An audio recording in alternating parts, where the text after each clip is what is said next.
back to the housing issue. Obviously, zoning is a way that local governments tend to exert control. We all know in Chicago, the aldermen have a lot of power, a lot of leeway in those decisions.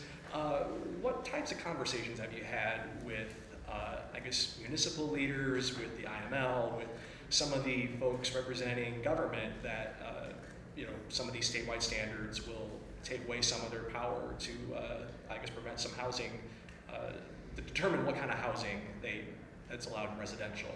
And what, second question, what level of flexibility is there in terms of negotiations for, what those buckets might be?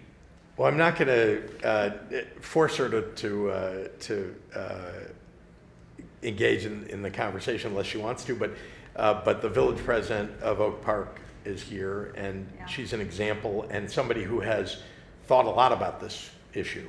And so, do you have a? I don't see comment? it as taking power away from mayors and village presidents across the state of Illinois at all. I see it as giving them power to have a vision that they can communicate to their residents, that helps their communities thrive in the way that they see as relevant to their residents.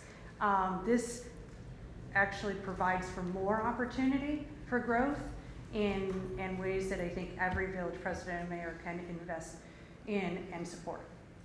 Yeah, and the last part is I think of it. Zoning, yeah. Oh, I'm sorry. Go ahead, you want to talk about zoning? Zoning, zoning actually gives the power to the village president or the mayor because it allows for you to engage in the potential developer to see what it is that would help your community thrive.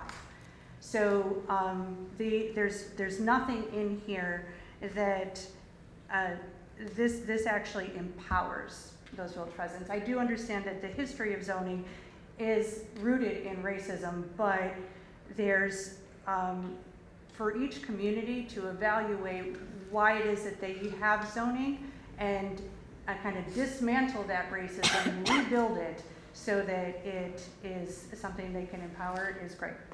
I would add to that so we talked about the removing some barriers, Yeah. and that's what you're asking about and what the village president is talking about.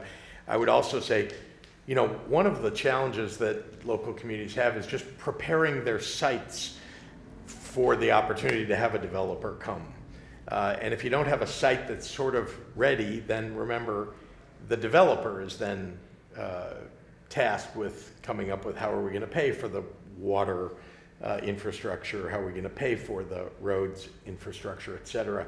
A lot of what we've done on the business side of things broadly, and of course housing development is a business too, but a lot of what we've done to attract companies to the state is to make sure that we have sites that are ready for companies because they want to be able to come, build, open as fast as possible. That's true for developers, it's true for manufacturing facilities, et cetera. They want to be able to do it as quickly as possible because time is money. Yeah. You have to borrow money in order to do these projects. You have to invest in all the people that go through the processes and so on before you can start building something. And so the more we can remove those barriers beforehand, again, putting aside the question of what you're describing as zoning, there are just a whole bunch of things that slow the process down that don't need to. And we can help local communities invest in that infrastructure so that they are ready to go talk to a developer and don't have to lay all of that expense on a developer. All right, last question. Governor,